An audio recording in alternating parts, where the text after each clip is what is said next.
What if I told you that one man's rise to power could change the course of a nation's history? Meet Oliver Cromwell.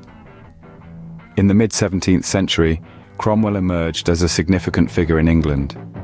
The English Civil War, a conflict that erupted between the parliamentary forces and the royalists loyal to King Charles I, saw Cromwell rise from obscurity.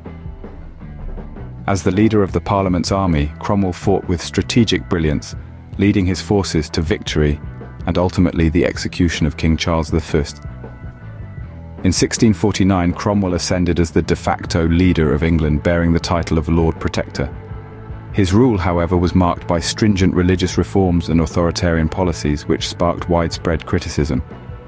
Yet his influence was not confined to domestic politics. But in the game of power, victory is just the beginning, and so began Cromwell's reign as Lord Protector.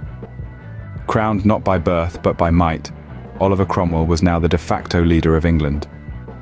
Taking on the title of Lord Protector in 1649, he stepped into a role that was both challenging and controversial.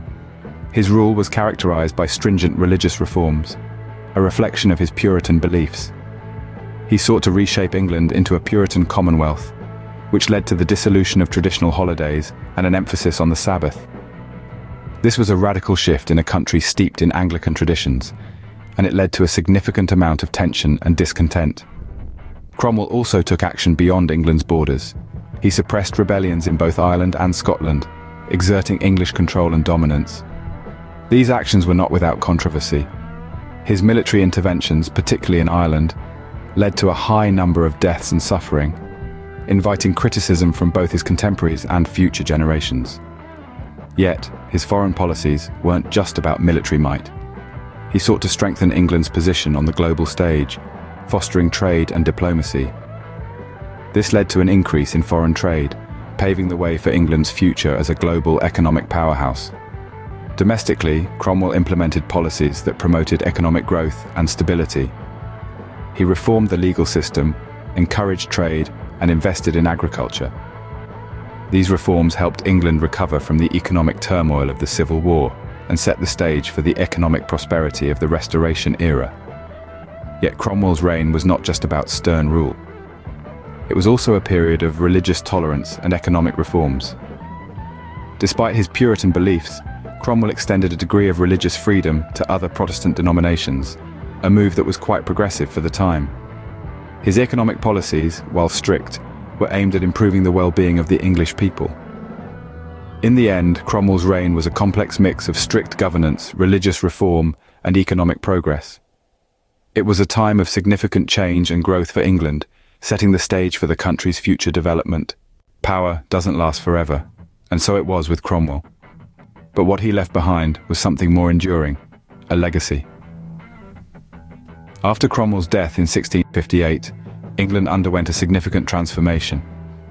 The year 1660 marked the beginning of the Restoration, a period characterized by the reinstatement of the monarchy under King Charles II.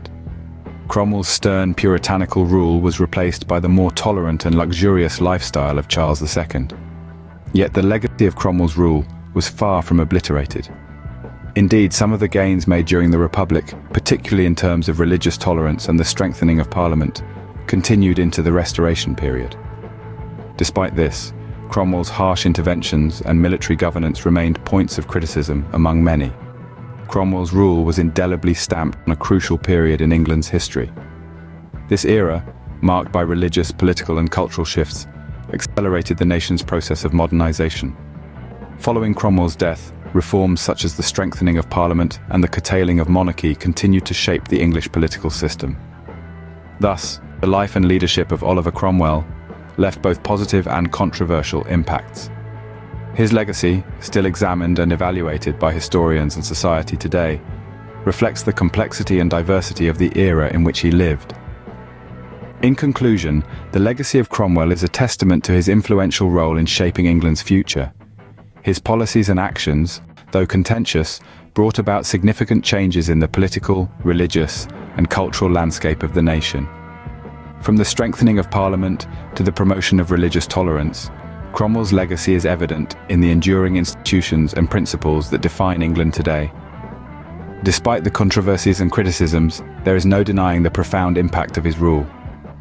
Oliver Cromwell, a figure of controversy, yet undeniably a shaper of England's destiny.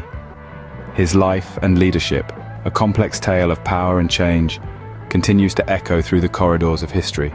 So, who was Oliver Cromwell? A tyrant, a reformer, or both? We've delved into his rise, reign, and legacy, intertwining religious tolerance with authoritarian rule. We've explored his impact on England's political system and how his actions accelerated the nation's modernization. We've noted the criticisms, his harsh interventions, and military governance. Yet amidst all these, his influence remains undeniable. Whatever your view, one thing is certain.